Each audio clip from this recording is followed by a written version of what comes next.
your word and draw us closer to you through this study. In Jesus' name I pray. Amen. Amen. Let's go. All right. So, the wrong translation. Stand by. There we go. Okay. So, we are going to begin with a quick review. So, who is Japheth, and what has he done? I forgot what chapter we were in. We were in 10 and 11, and now we're going to be in 12. Thank you. Yep. If I'm going to be nitpicky, Japheth was the third son of Noah. Jephthah was the judge we talked about last week. Thank you. Sorry. My pronunciation is on point tonight. Jephthah, thank you. I'm like, what's going on? Okay. Jephthah, my apologies. I'll be a good boy from now on. Don't be. Don't start. Maybe. So who is Jephthah? Rephrase the question.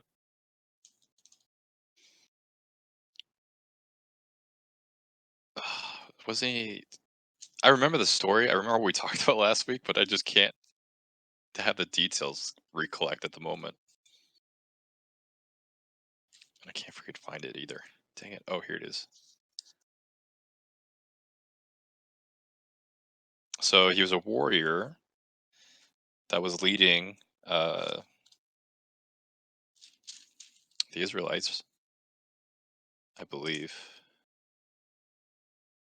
Yeah, I probably am a cheater that can't be allowed to answer this question. So. Yeah, I don't want to have to read the whole chapter again, but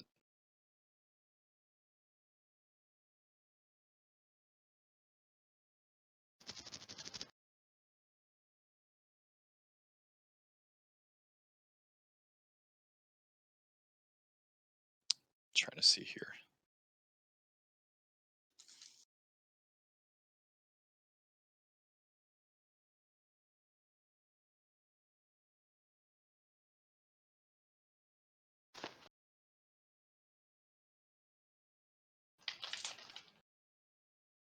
Oh. No wonder I couldn't type anything. My keyboard wasn't plugged in. There we go. Helps to have it plugged in. So the question is, who is Jephthah? What has he done for us so far? Or for Israel?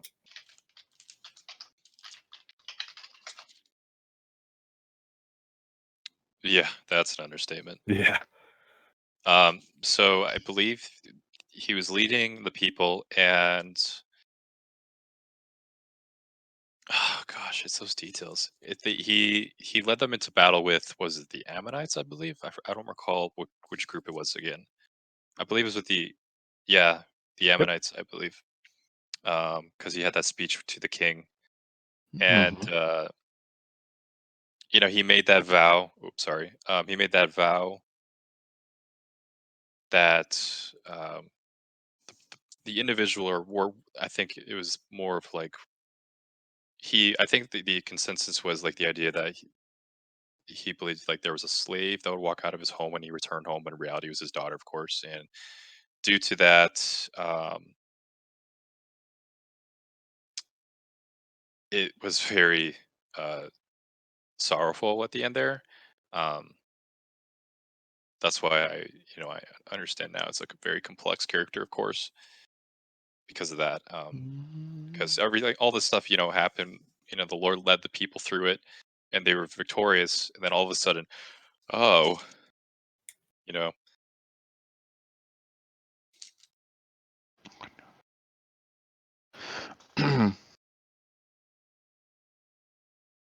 Yeah. Wayne, did you have something you wanted to add? There's a lot you could add. Jephthah, just from what we covered with you, the prior study, he was this guy who was basically a half Jew. His mom was a harlot. He was a social outcast, and he was leading a group of bandits. When his family comes to him and says, "Hey, can you save us?" And he's like, "Only if you promise that I'll be head of the household." They're like, "Okay." And then he's like, "Cool." And then he has his little monologue with the king of Ammon, and he goes out and beats him up. And then Botit's head from there. Yep. Yeah, he, as Kessa said, he said what I said to the new owners, right? Yeah, but it'll cost you, right? So he gets kicked out by his family. He becomes a kind of a gang leader or a bandit leader, if you will. They're looking around for somebody to fight the Ammonites.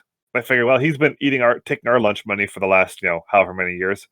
So they go to him and they say, hey, come save us. So he goes to go to the Ammonites, but because Jephthah is so clever, he knows that the best way to resolve this and to shore up his power is going to be without bloodshed, right? So he goes and negotiates with them.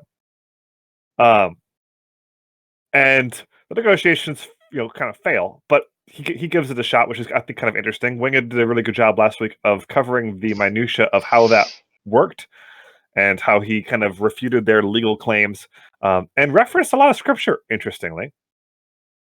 And then he goes out and gets deliverance for Israel. Unfortunately, on the way to do that, he makes a vow. And I also appreciate how Winged pointed out that the vow that he made, a lot of commentators are like, oh, he thought it would be being an animal, like a dog or something, coming out of his house.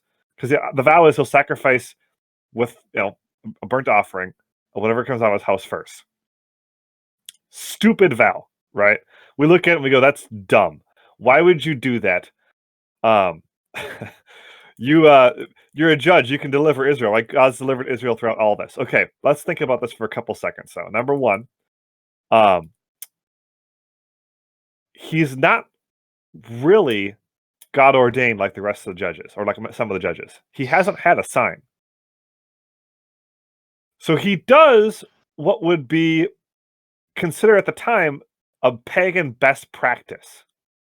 Pagan best practice is you sacrifice sacrifice things to gods to get gods to do things for you. So what's interesting is he understands the history of his kind of Jewish heritage, but he approaches his Jewish heritage, he approaches God in a very pagan way of, I'll do this for you if you deliver me. Okay? That's not how Jews are supposed to approach God. We see elsewhere all over the Old Testament how that's like, don't make a vow to God. I think Kessa pointed that out last week. So it's odd. We have like this odd blend of like religious knowledge and yet like this crafty worldliness of he's using pagan best practices. The tragedy is of course, he expects this to be a slave. Kessa pointed out maybe his wife. Yeah, I forgot about that. That was true. Things weren't so good in the marriage, but it winds up being his only daughter. And what's really tragic about that story, as Scribe pointed out, is she comes out to celebrate with for him, right? The surprise dad. Oh my gosh, that's just brutal.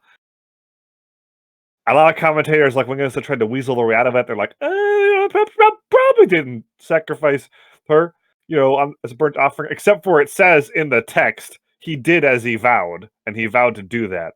So unless you just throw out the text, we have to accept the fact that he did that, and winds up sacrificing. So I'm reading the text as stated, unless I have some sort of cultural reason or some sort of historical reason not to.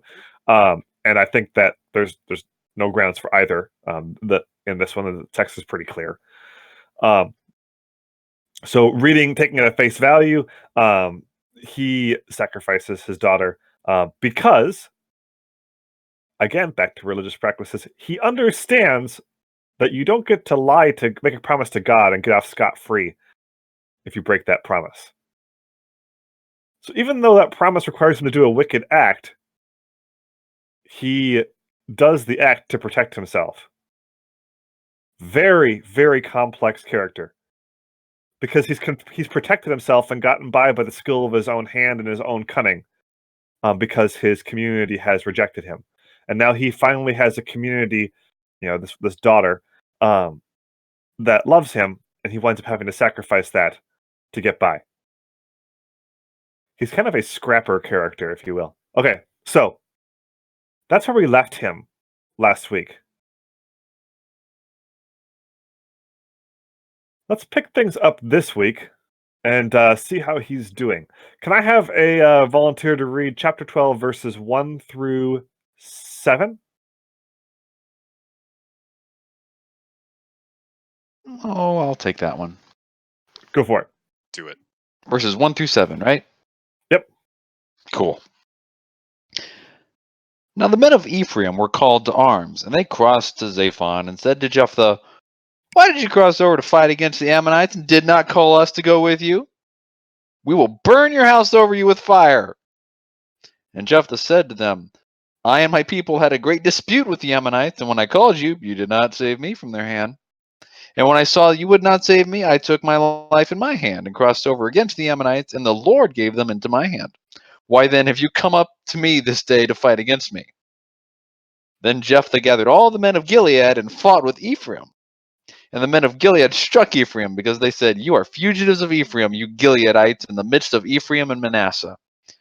And the Gileadites captured the fords of Jordan against the Ephraimites. And when any of the fugitives, I love this, any of the fugitives of Ephraim said, "Let me go over," the men of Gilead said to him, "Are you an Ephraimite?" When he said, "No," they said to him, "Then say Shibboleth." And he said, "Sibboleth," for he could not pronounce it right. Then they seized him and slaughtered him at the fords of Jordan. And at that time, 42,000 of the Ephraimites fell. Jephthah judged Israel 6 years. Then Jephthah the Gileadite died and was buried in his city in Gilead. Thank you. It's one of the most off the wall, but one of the most amazing stories in the Bible. Okay, so there's a problem here. There's several problems. What's the problem? If we're reading this as an Israelite, and this is supposed to be a tale of deliverance, what are we running into here as a big problem?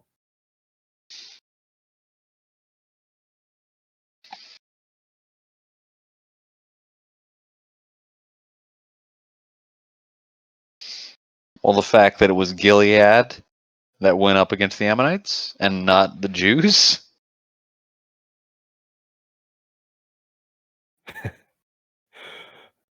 Yeah, that's part of it.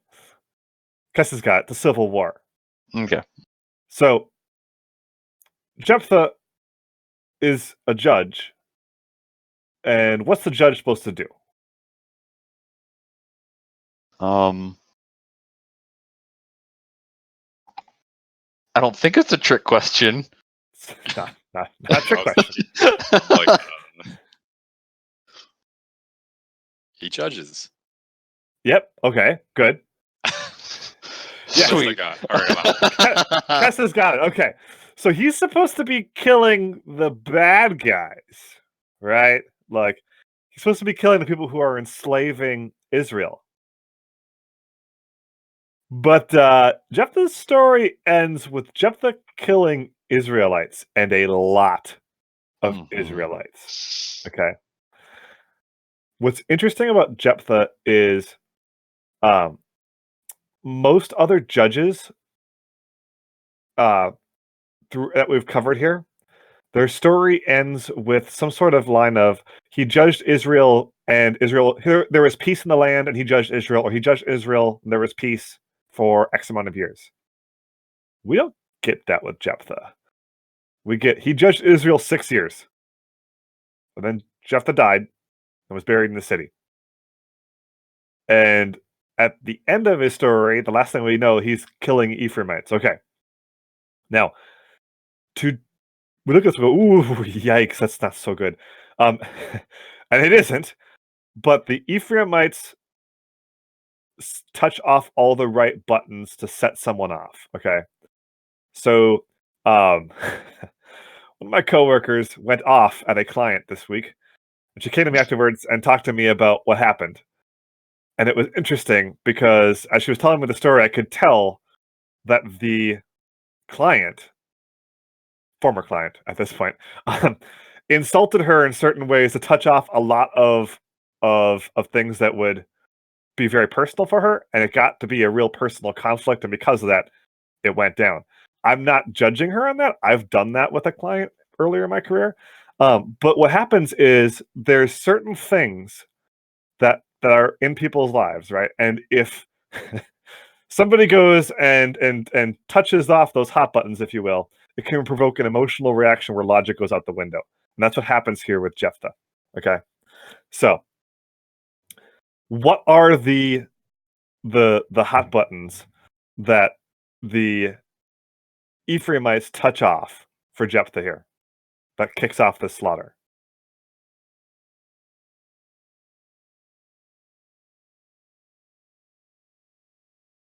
I think he has a grudge because he says here that he called the Ephraim's forces, but they didn't save him from the struggle previously. Yeah, that's part of it. Yep. So why? So you're right. That is one of the buttons that gets touched off, and here's why. Okay. Jephthah has been on his own, having to look out for himself his entire life, right? He got kicked out of his family because he was because his mother was a whore, right? He's a Gileadite who's kind of considered a half Israelite anyways, okay?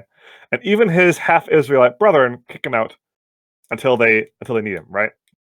His condition of I'll save you guys is I have to rule you guys and be a legitimate part of the community, right? Because he wants to be part of that community. Now he saves the community from the outsiders, saves Israel from the outsiders. And Israelites come in and say, hey, you're a bad guy because you did not, because they're jealous, right? They're jealous of the notoriety he's gotten from delivering them. They feel like they were left out when he had called them to come in. Okay, so that's one of the things. Yeah, he's heard that before, right? So what was another thing? Kessa's got the other thing. He calls the Gileadites trash. Okay, where does he do that? Or where do the Ephraimites do that?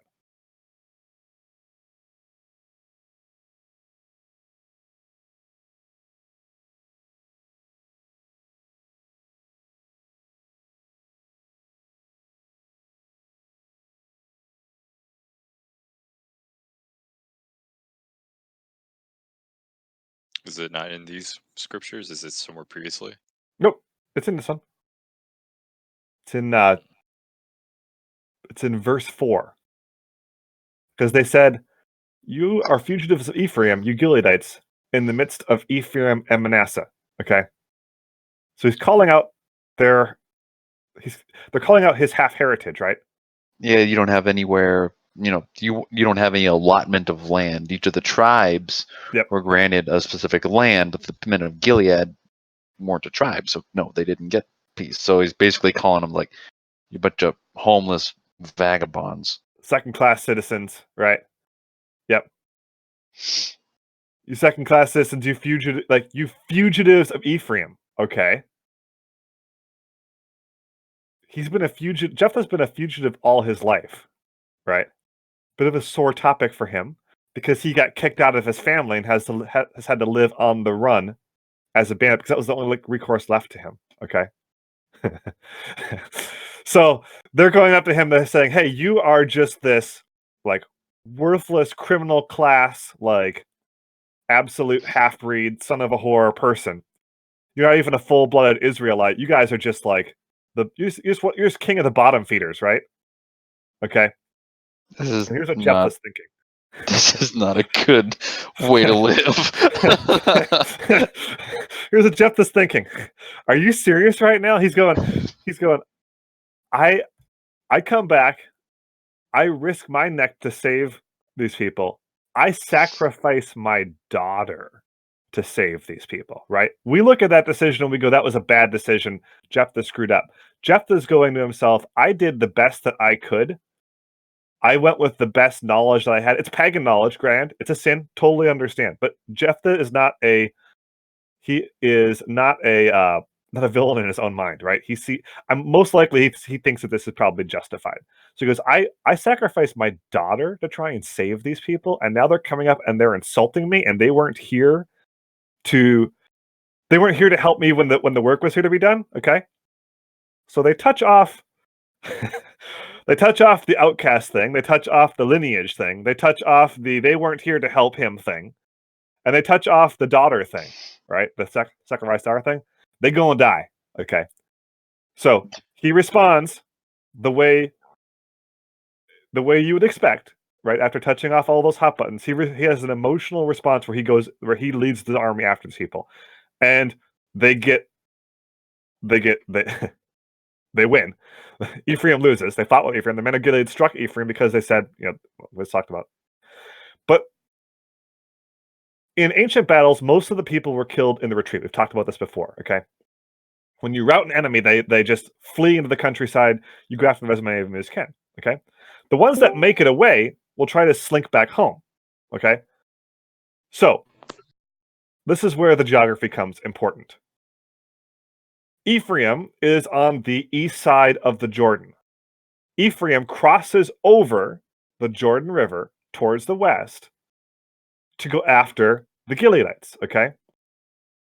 Now, the Gileadites capture the fords of Jordan. So they capture the river crossing, okay? Why the heck? So they bust through the lines, capture the river crossing. Now, as the Ephraimites try to sneak back home, they have to go through the checkpoint of the Gileadites, okay? Now, the battle's over. but the getting even is not over, okay? So, the Jephthah gives the directive that the Ephraimites are all going to be killed. Everybody who is here, okay? Nobody escapes, right? No prisoners. So they got to figure out who's from Ephraim, and that's where the shibboleth, as we say, it's an expression in English now, right? You've heard the expression. It was a shibboleth. They have to say shibboleth, right? If they don't say it correctly, you die. God help you if you have a speech impediment.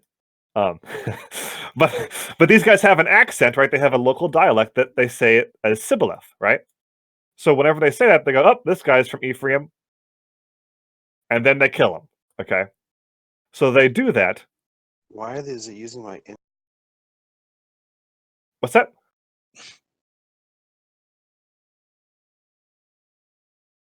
All right, so they do that, and they kill 42,000 Ephraimites. Okay, that's a lot of guys. It's a huge slaughter. What's interesting is the slaughter on the numbers side that Jephthah gets. He does not get a number for the amount of people that he killed of the Ammonites, right? And he used to brag in ancient times. You'd brag about how many people you kill on the other side. He gets a number though of the people he killed from Ephraim. I think that's telling. Okay. We get territory taken from the Ammonites. We get a body count from Ephraim. So it shows you which slaughter his heart was in. He negotiates with the Ammonites, the foreigners. There's no negotiation and no surrender accepted from the Ephraimites, from his own people. This is a civil war, but there's nothing civil about it. This is a vicious, rage-filled conflict. It feels very personal. Yeah. Yep. So, unsurprising, there's no peace in Israel. You don't really get to kill 42,000 members of a neighboring tribe and have everything chill afterwards. Jephthah dies and was buried in his city in Gilead. Anything significant about that ending? Other than the fact that there's no peace.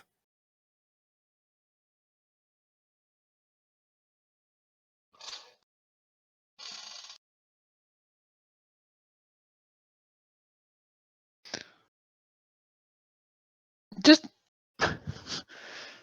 the fact that he was buried in his city. He lived as a bandit, and then the people of Gilead make this, ask him to be their leader, and he says, if you'll let me be the head of the household, then yeah. And so then when he comes into his life, he's not, buried out in the wilderness somewhere like a bandit. It almost looks like I might be reading too much into this, but it looks like to at least some degree they kept their word because he was buried in the city. No, you're right. He finally, to some extent, gets recognition and acceptance into his city like he wanted to, and his people, right? You didn't usually bury somebody in the city unless they were a valued member of the society.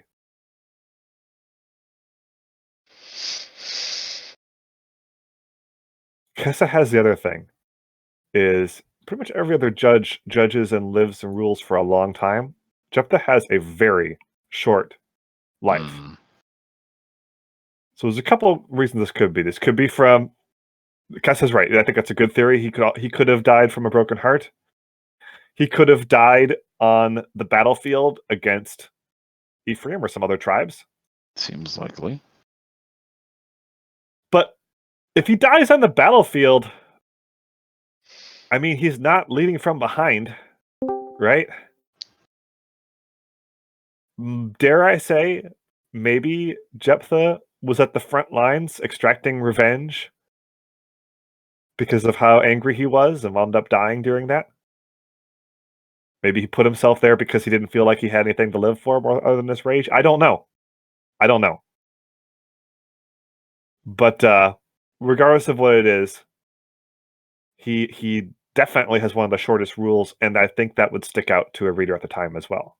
So, but in a somewhat lighter footnote, he does get buried in his city as a valued member of the city. So, in that sense, he gets what he had asked for, right? He gets his raise.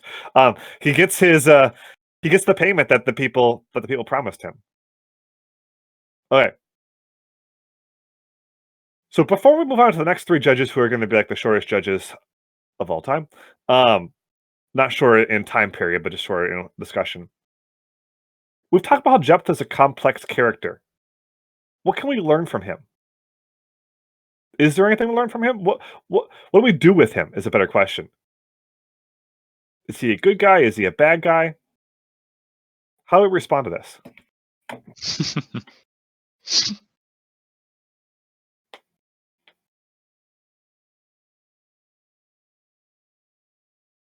Is he a good guy? Is he a bad guy? Yes. Yeah, I was gonna say, is it fair to say there are any good black and white, or I don't. A lot of these characters are they've got their weaknesses and their pros and cons, but the only good guy we can see in Scripture is Christ Himself. Beyond that, it's just our own weekly things we have to struggle with. Yeah, it's a good thought.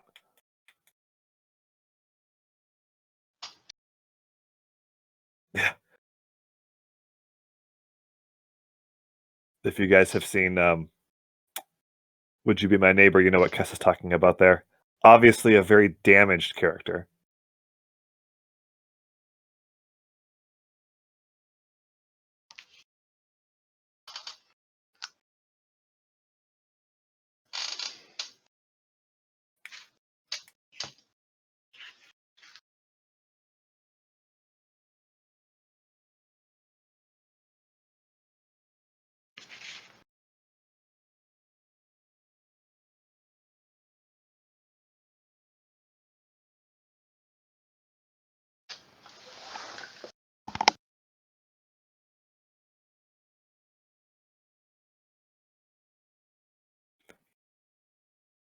So it is a trick question. Is he a good guy? Is he a bad guy? I agree with Bodis that it's dangerous to think about characters in the Bible, especially in the Old Testament, a lot of times as good people or bad people. Right? We tend to think of Abraham, David, good guys. Judas, bad guy. Yeah, I kind of go down the list, right? We look at them as either good role models or bad role models. A lot of times, I think it's kind of a dangerous way to look at it, especially in the case of judges. They're not necessarily good guys or bad guys. They're people, right?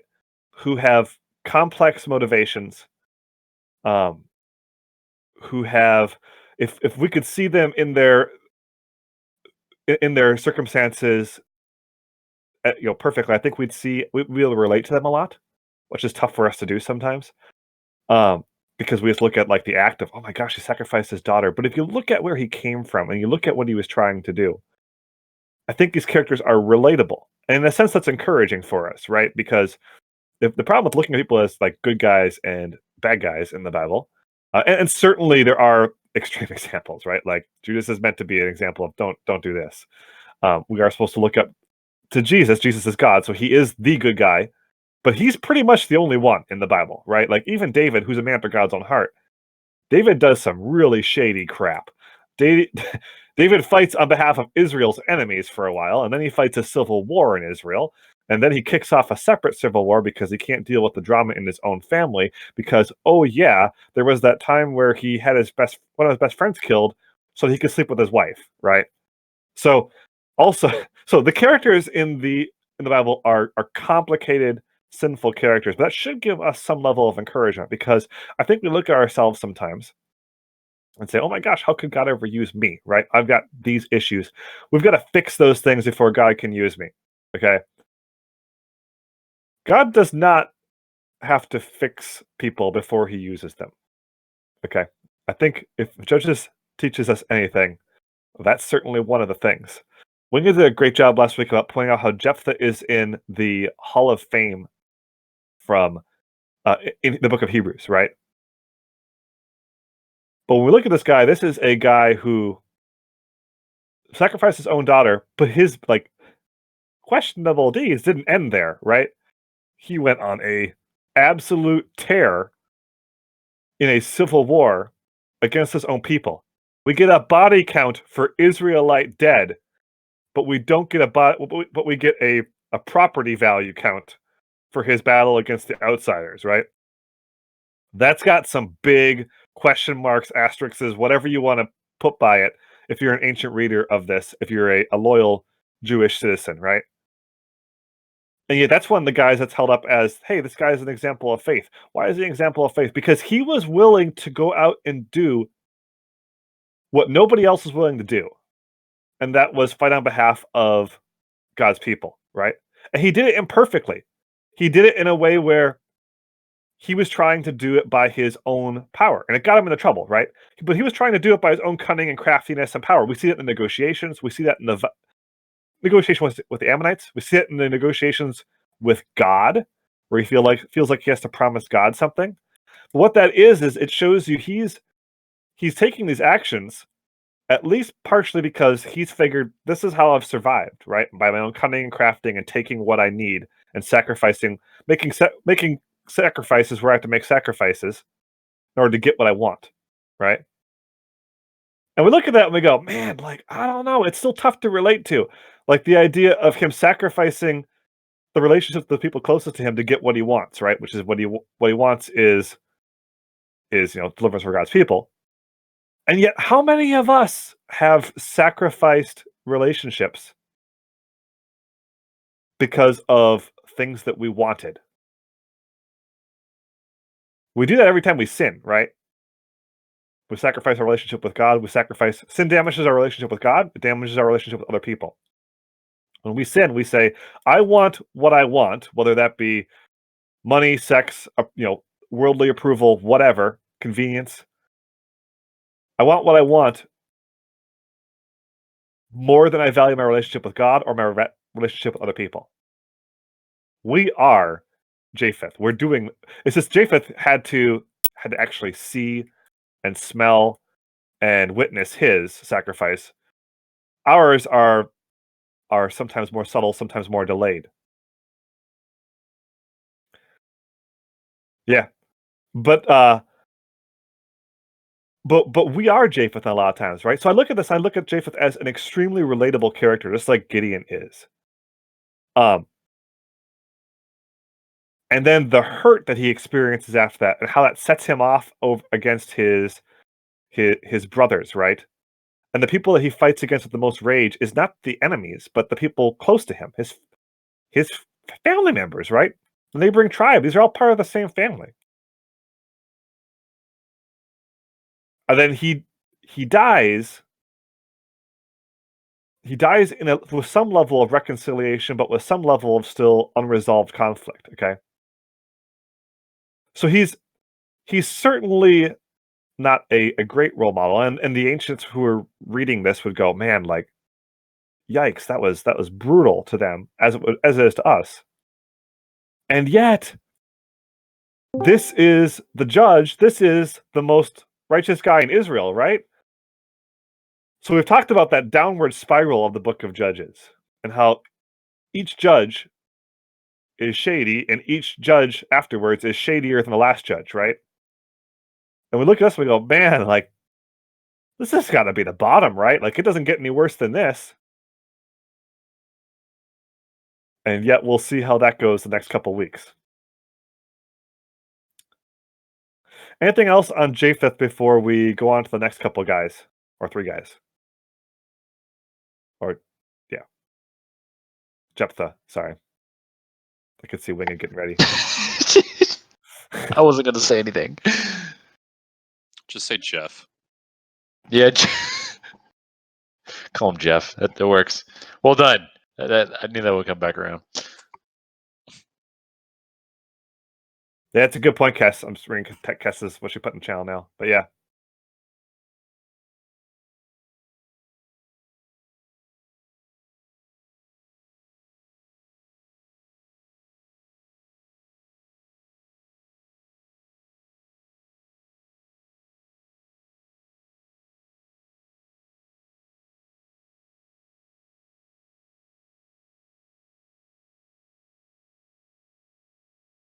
All right. Okay. So ends Jephthah, who is probably one of my favorite characters in the Book of Judges, just because of the complexity. Other one being Gideon. All right. Can I have a volunteer to read verses 8 through 15?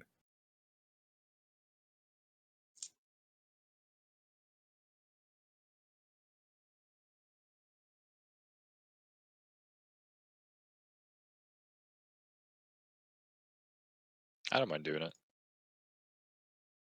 Go for it. You said 8 through 15? Yeah. Okay.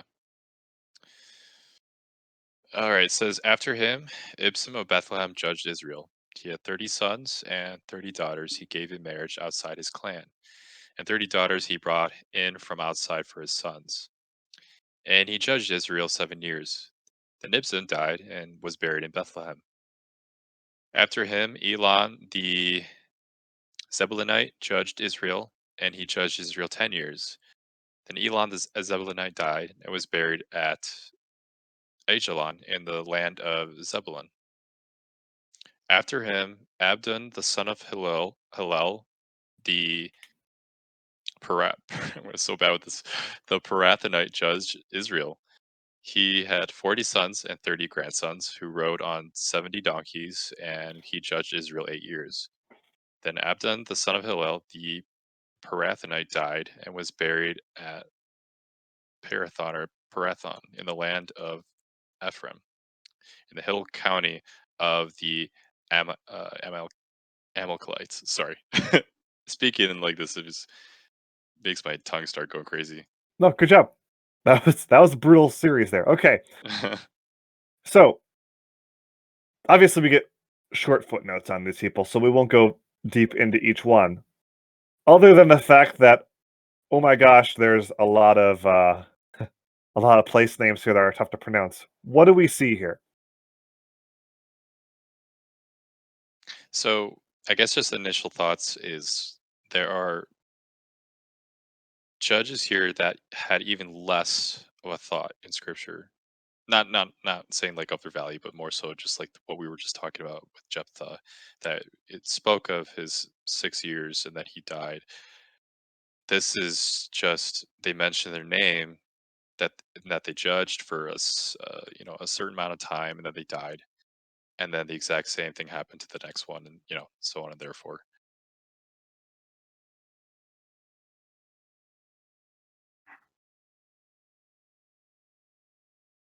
Yeah. But there's even within this, there's certain themes we can see. I'll give you guys a hint. It's a theme we've seen since Gideon.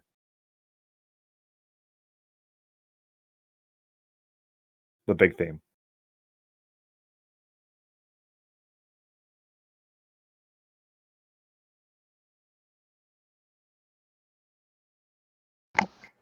The judges rule like kings. Yeah. Yep. Okay, good. Couple indicators of this.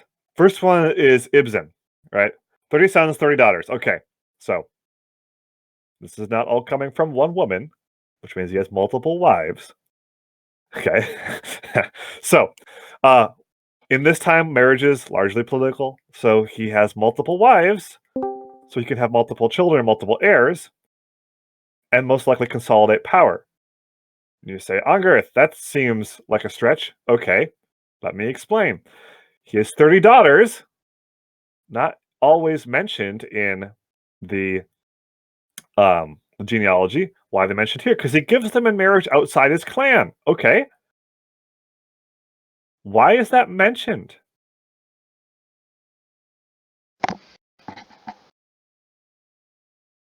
What would that have often been an indication of? Was something that kings often did to secure alliances. Yes. Boy. Exactly. That's exactly what this is. Yep. So not only is he doing that with his daughters, but then his 30 daughters he brought in from outside for his sons. So all of his daughters get married to guys outside the clan. All of his sons get wives from outside the clan. Okay. So he has solidified alliances with at least 60 different groups here. Okay. That is the action of a king. Side point, if I could. Mhm.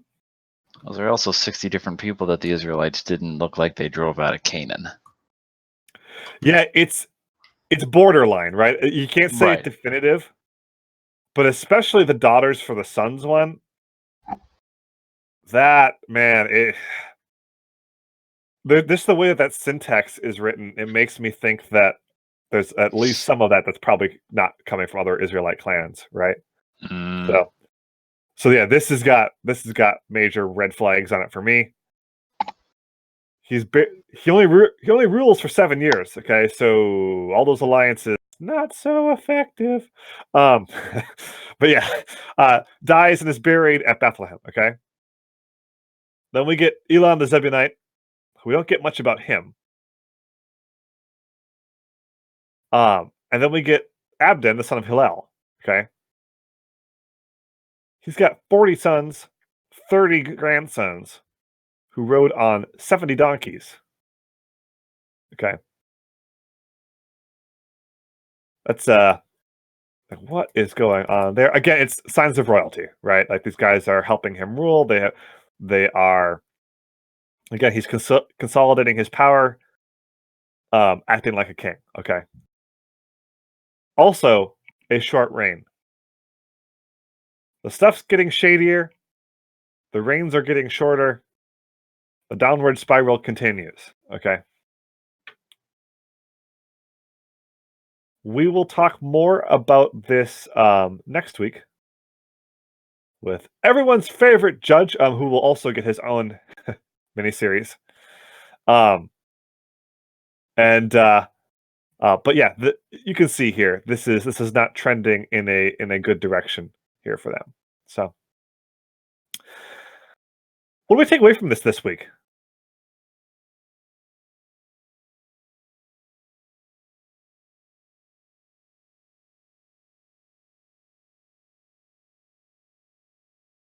If you're attacking an enemy, make sure you know how to speak their dialect so you can blend in and disappear if need be. Good answer. What else do we take away from this week?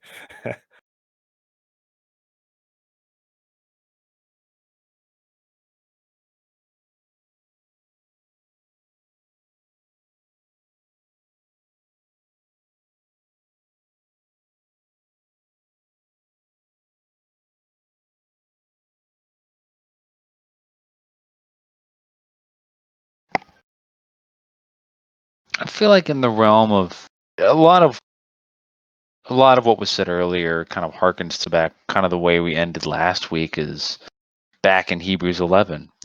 We see all the faults of Jephthah, and yet when we read his name there in the Hall of Faith, it's there's a certain level of understanding that it's not about me, but it's about the God that works. He's the one that gives the victory, regardless of our own faults. And there are a lot with Jephthah. So on a positive note, there's that. There's a lot more negative notes, it feels like, though. Yeah. And so to be fair to how this is originally written, there's not a lot of positive notes, right?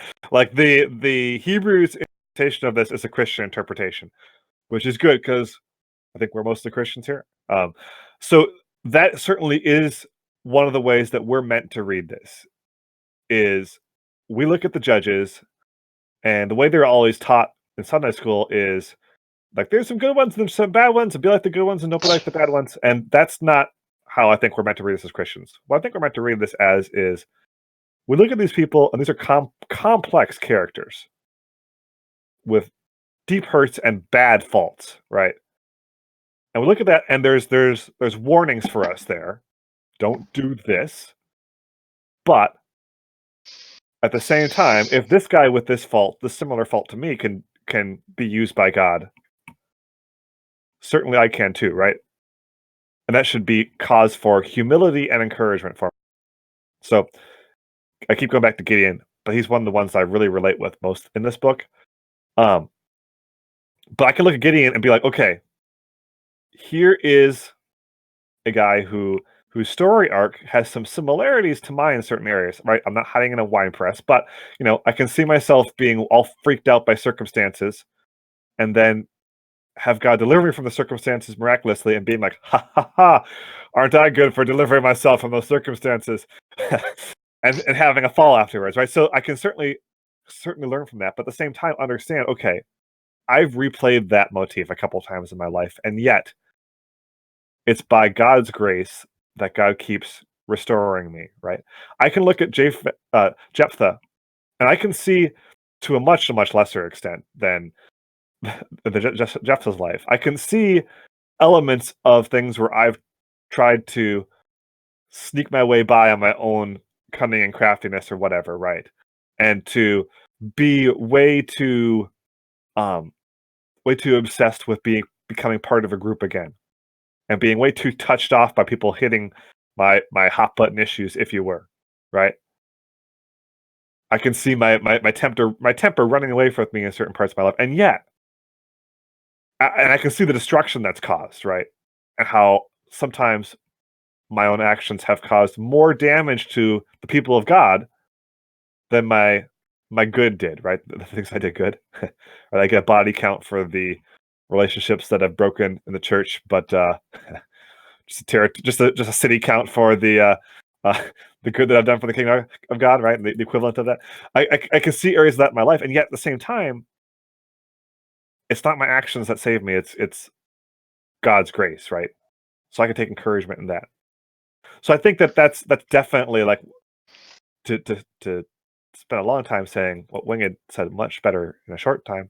Yes, that is, as Christians, one of the great ways that we can look at this and take something away from this week. Sorry, I said something in shorter time than you did in longer time. My calendar. Fortune spins like a wheel. Anything else, guys?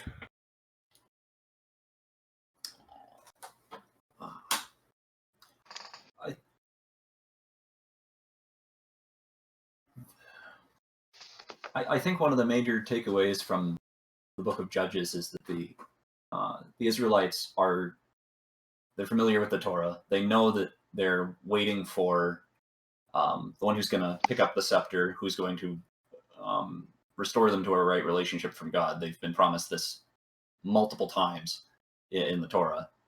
And these leaders are coming and going and leaving Israel worse than they found it most of the time. And so when it says that so-and-so ruled this many years and they died, it means they weren't the one. And it points to the fact that they're struggling and they're waiting for their true ruler. I think that's unfortunately overlooked with a lot of studies of this book. No, I think it's a fantastic point. Thanks for bringing it out.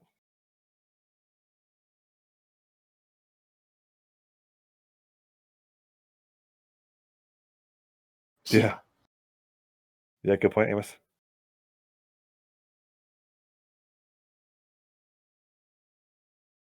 And that theme continues with the kings as well. Yeah. And that's part of that recurring motif, that cycle we talked about, right? Of Israel's inability to deliver herself. So that's one of the reasons that the genealogies are so powerful, is Mhm. as you're reading it, if there's one thing that strikes you, it's "and he died."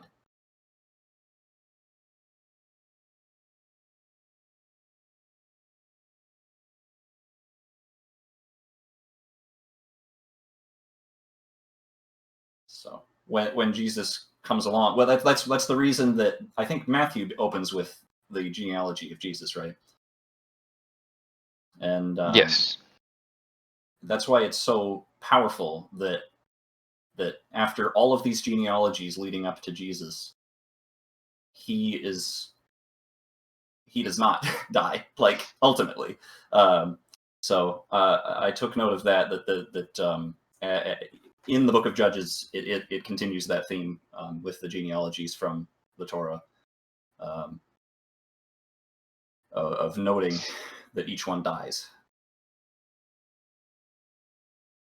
without having restored Israel to the relationship that it ought to have with God.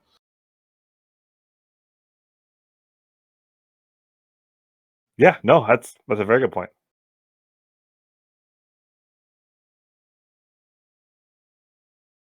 And like you said, sometimes leaving it in a worse place than where they found it, or Yeah, certainly at least frequently. not as good as where it was before the last part in the cycle, right? And I think it not only do they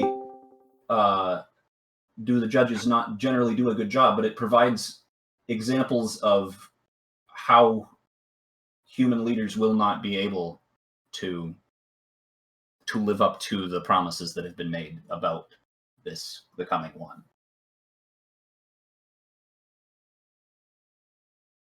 That they fail in a plethora of ways.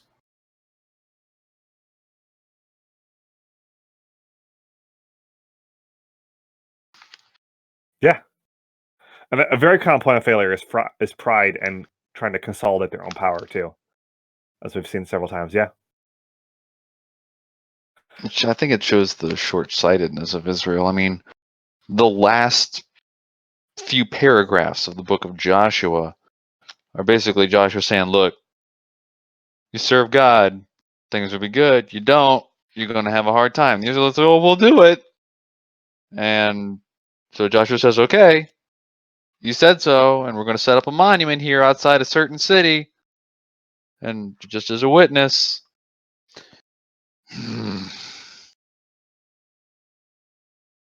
And here in time and time again through Judges, we just see the consequences of that failure just played out in ever mounting, more, exponentially damning ways.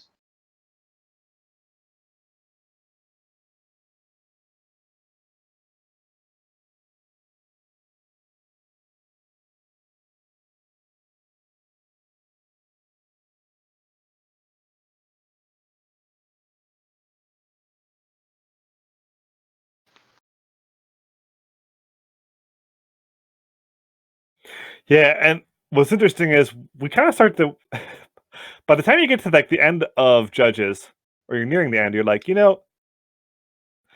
maybe they'd be better off without a judge. And then we get a point at the very end where it just steps off a cliff. And we get to the end of that, we're like, you know what? That wasn't the answer either.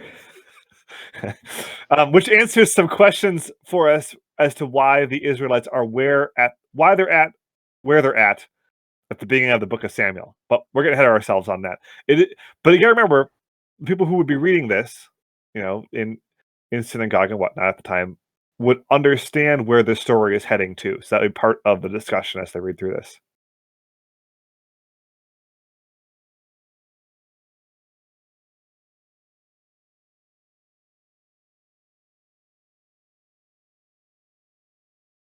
All right. Good stuff, guys. Thanks for the good discussion. Sorry we didn't go over a ton of new stuff tonight, but there wasn't a good way to break off this